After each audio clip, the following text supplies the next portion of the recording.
This is the Stingher 800 GT, made by Italcraft in northern Italy.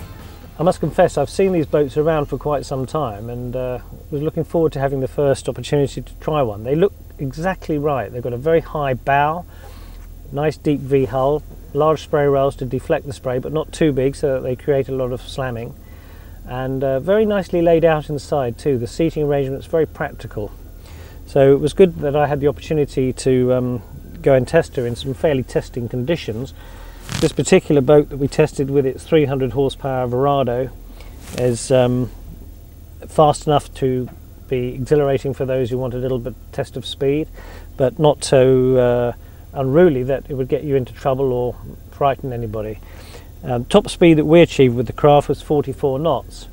Like so many tests that we carry out, the weather conditions, as I said already, weren't ideal, and I guess with a little bit less weight in the craft, perhaps on a nicer day we might have seen more speed. I'm told the boat's capable of 52 knots, which is very respectable when you consider this is an 8-metre rib, not designed for racing or for high-speed use. It's designed for cruising, but I have to say it is a good hull.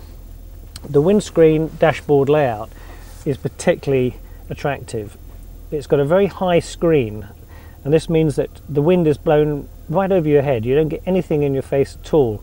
No matter how fast the boat's going, you're well protected, standing or sitting. It's very, very good indeed. Tinted windscreens, don't like them. Never have, never will. The layout on the dashboard is particularly ergonomically right. You're looking down on the instruments.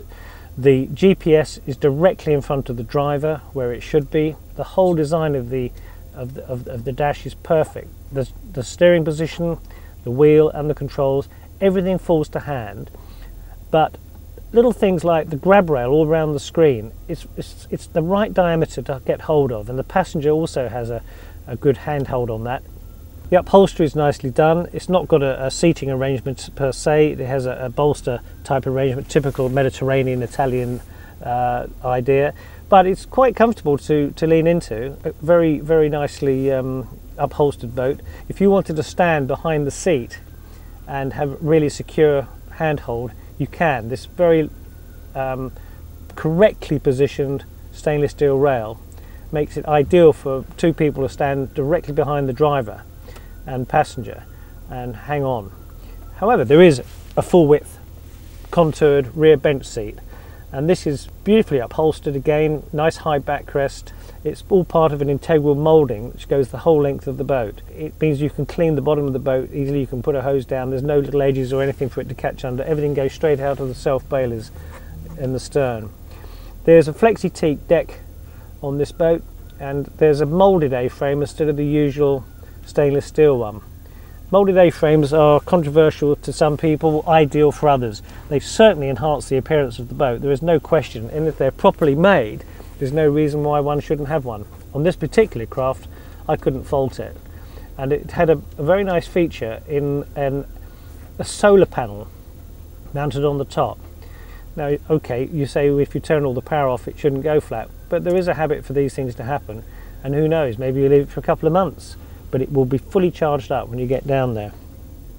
There's LED lighting along the decks, and there's a huge sunbathing area in the bow. The sunbathing area has got two enormous lockers inside it. You just could not fill these lockers, even if you had 10 people on the boat and all their equipment. They are massive, and they've got the cushions that go on top, so you can use the whole area as a sunbathing area. Although it is stepped, there's still plenty of room for one to lie down on it. There's the obligatory bathing platform towards the stern, which has a safety ladder or boarding ladder if you like. There's lockers under the rear seat, a cavernous locker under the rear seat, another locker under the console under the suicide seat, and there's also more space in the back of the driver's console seat. The driver's or helmsman's seat has got two lockers, one above the other, excellent for storage. Overall, this interior is one of the nicest laid out I've seen in ages. I really like this boat. You're deep inside it. It's got very substantial tubes. You've got a nice fiberglass bow section which houses the mooring cleat and a bow roller. Altogether, this is one of the nicest layouts I've seen. I particularly like the front seat, which has got access to the electrics, and they've even provided a couple of handles for passengers sitting on that forward seat to hold on to. And you could actually use this seat, whereas you couldn't most, going to sea, providing they weren't going too fast in rough conditions. The bow houses a built-in anchor with an electric winch on it, remote controlled or manually operated from up in the bow. It's still going to be better than trying to pull an anchor out of the locker and hauling it over the side. Surprising really that more people don't do it. Performance of the boat, as I've already said, was 44 knots. Such a high bow, one cannot see any way of ever stuffing this boat in a following sea. It corners well, it heads into the sea beautifully, there's no tendency for it to fly. Going downwind into the biggest waves, absolutely dry as a bone. So overall, this is one very good practical package. At £52,500 with the Verado and all the extras as mentioned, including an overall cover and a 600 litre fuel tank. This represents really good value and a sensibly sized boat, one that you could trail if you had a larger car, one that you can easily manhandle on the trailer. And I certainly think that Stinghers will do very well with this boat in the UK. It represents good value, good seaworthy package, dry riding, nicely appointed.